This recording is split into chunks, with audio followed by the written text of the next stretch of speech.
ये 32 सेवा अपराध हैं, इनसे बचना चाहिए। पहला है सवारी पे चढ़ करके भगवान के दर्शन करने जाना।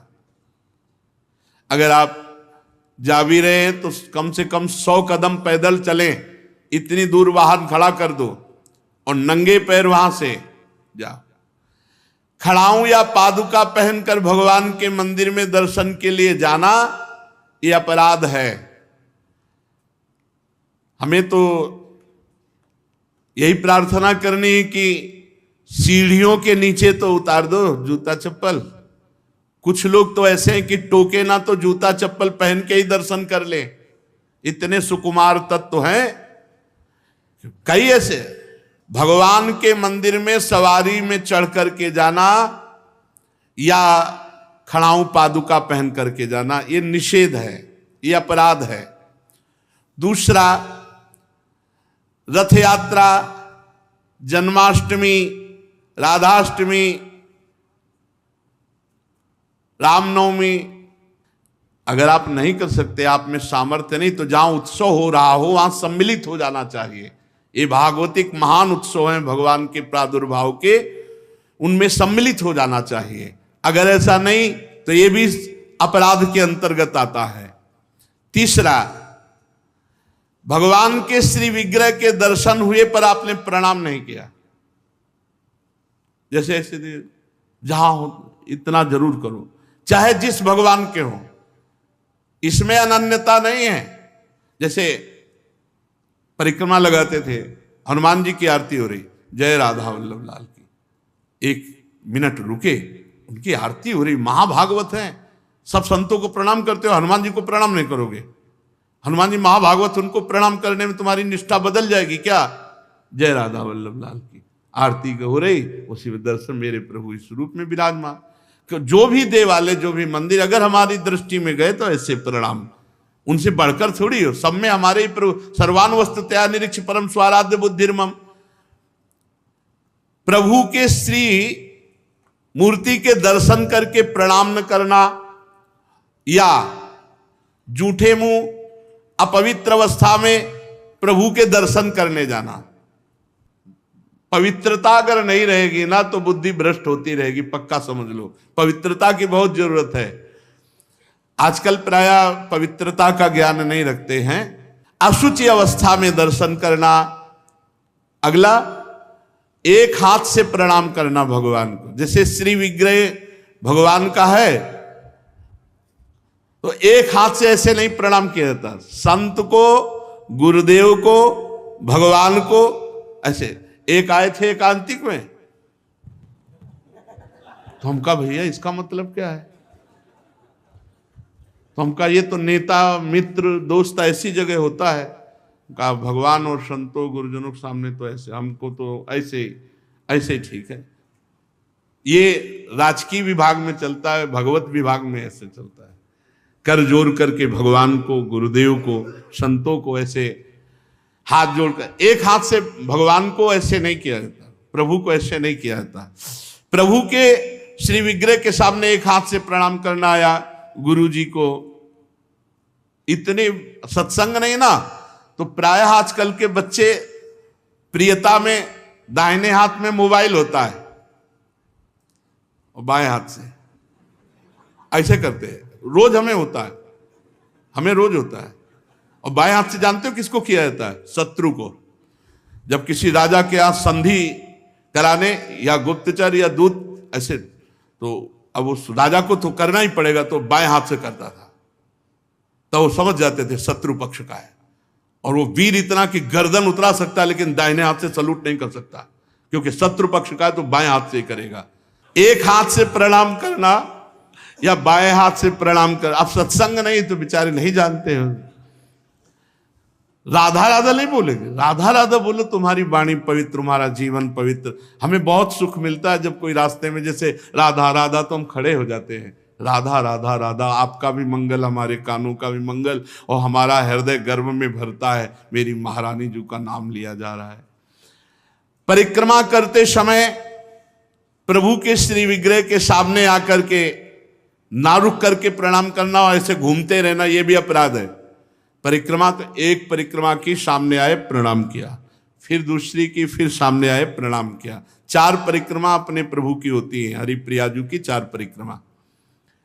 और प्रभु के श्री विग्रह के सामने पैर पसार करके बैठना।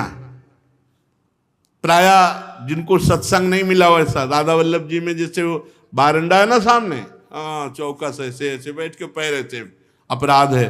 प्रभु के सामने पैर लंबे करके या ऐसे पैर घुटनों में बांध करके बैठना। प्रभु के श्री विग्रह के सामने दोनों घुटनों को ऊंचा करके उनको हाथ से लपेट करके, प्रभु के श्री विग्रह के सामने ऐसे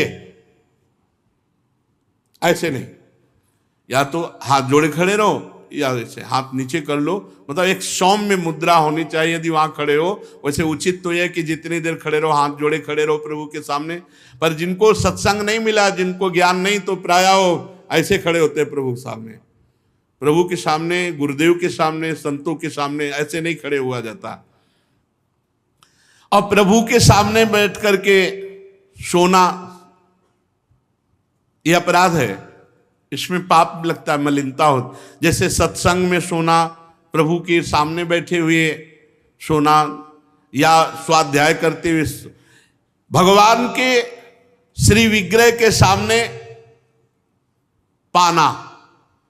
जैसे चरणामृत मिले तो साइड में होके, प्रसाद मिले तो साइड में होके, ऐसे नहीं वहीं सामने ही, प्रभु के सामने नहीं। भगवान के श्री विग्रह के सामने झूठ बोलना, बात ही मत करो, मंदिर में बात मत करो, गलती हो जाएगी। कुछ भी अगर जरा भी झूठ निकला तो वज्र की लीक हो जाएगा, भोगना पड़ेगा। मौन रहो। जब कोई कहे हमें बात करनी, गेट के बाहर मिलो मंदिर के। अगर थोड़ी चूक खुबी हो जाएगी तो फिर दर्शन कर लेंगे आके, और इन्हीं के सामने झूठ बोल गए तो फिर क्या होगा। श्री भगवान के सामने जोर से बुलाना किसी को बिल्कुल नहीं। अगर वहां है तो बहुत सावधानी से बात की जाती, धीरे से बात की जाती, वो भी प्रभु संबंधी बात की जाती है। भगवान के श्री विग्रह के सामने आपस में कुशल मंगल पूछ रहा, और कैसे हो, प्रभु सामने वहां पूछ रहे और कैसे हो, अपराध बन रहा है। उनसे पूछो कैसे हो, उनसे बात करो, प्रभु से, प्रभु के पास आए, सही पूछो। बिल्कुल नहीं, सीधे गए, बस आंख में आंख मिलाई, जितनी देर टिके बस आंख बंद की, फिर आंख में आंख मिलाई, नख सिख लो अंग माधुरी, उसका पान करो, चुपचाप बाहर निकल जाओ। दर्शन की एक पद्धति है, एक टाक एकदम देख रहे हैं।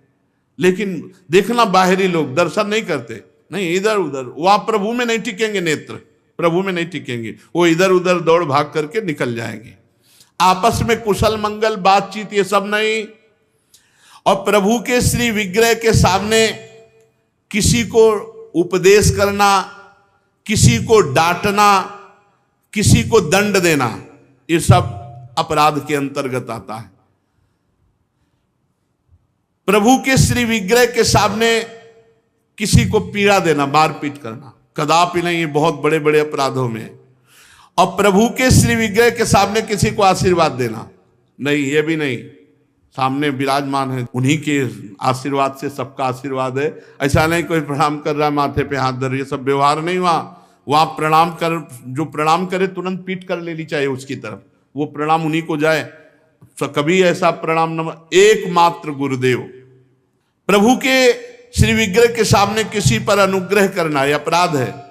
श्री विग्रह के सामने किसी को साप देना, कठोर वचन बोलना, निष्ठुर वचन बोलना, और प्रभु के श्री विग्रह के सामने कंबल ओढ़ कर जाना, प्रभु के श्री विग्रह के सामने किसी की निंदा करना, प्रभु के श्री विग्रह के सामने किसी की स्तुति प्रणाम बिल्कुल नहीं करना, प्रभु के श्री विग्रह के सामने अश्लील भाषण बोलना, प्रभु के श्री विग्रह के सामने अधोवायु त्यागना।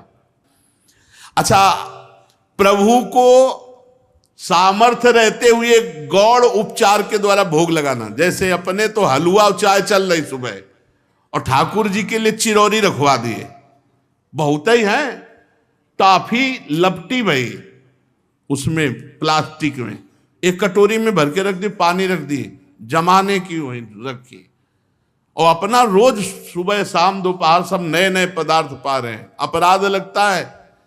ये मनोरंजन के लिए श्री विग्रह खरीद के मत ले जाना कोई। श्री विग्रह जाने का मतलब है पूरे के पूरे प्रभु आए हैं, सुबह से लेके शाम तक उनको खवाओ पियाओ, स्नान श्रृंगार सब। ना हो हिम्मत तो छवि खरीद ले, उनके दर्शन करो। श्री विग्रह मत ले जाओ। श्री विग्रह ले जाओ, चाहे गोपाल जी का चाहे प्रिया प्रीतम जी का, उनकी सेवा करो ऐसे जैसे अपने बच्चे की जाती है। अपना बच्चा अगर नहीं पवाएंगे तो भूखा रहेगा, नहीं स्नान कराएंगे तो वैसे, नहीं शयन कराएंगे तो नहीं शयन करेंगे। बोले हम दर्शन के लिए छवि ले जाओ, श्री विग्रह मत ले जाओ। श्री विग्रह ले जाने का मतलब है कि अष्टयाम सेवा, कम से कम अष्टयाम सेवा में नहीं आप पहुंच पा रहे हैं, पूरी सेवाएं कर पा रहे, तो सुबह मंगला और श्रृंगार और भोग लगा दिया, जाओ। फिर शाम के आए तो आरती कर दी, फिर भोग लगाया, दूध पिलाया, शयन कराया, इतना तो होना ही चाहिए। अब आप तो खाते हैं अच्छे अच्छे पदार्थ, तो ठाकुर जी के आगे प्लास्टिक में लपटी हुई टॉफी रख दी या चिरौरी रख दी। आपकी सामर्थ्य है, सब अच्छे अच्छे कपड़े पोशाक सब पहना सकते हो, ऐसे ठाकुर जी को ऐसे नहीं। आपके पास सामर्थ्य के अनुसार ठाकुर, ओ वैसे तो जी जान से प्यार करो, बहुत कृपाल ठाकुर है, बहुत कृपाल। आपसे बात करने लगेंगे, आपको मना करेंगे, ये नहीं खाना हमें, ये खाना है, ऐसे। अरे आप आसक्ति करके तो देखो, निहाल कर देंगे।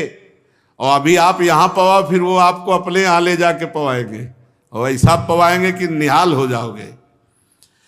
और प्रभु को भोग लगाए बिना कुछ भी खाना पीना ये ठीक नहीं, अपराध के अंतर्गत आता है। वैष्णव होकर, दीक्षा लेकर, सत्संग सुनकर, ये बात जान करके यदि आप बिना भोग लगाए प्रभु को पाते हैं तो अपराध है। ऋतु में जो फल हो सबसे पहले अपने प्रभु को भोग लगाना चाहिए। इस बात में हमने अपने गुरुदेव भगवान को देखा, बड़ी प्रवीणता। चाहे वो सहतूत हो चाहे बेर हो, जो ऋतु का फल है वो श्री जी को जरूर पवाएंगे। और पवाने का पहला कि आप चख के देखेंगे, बेर या जो भी पहला चख के देखेंगे, अगर अनुकूल है तो हाथ धोया, आचमन किया, फिर श्री जी को दूसरा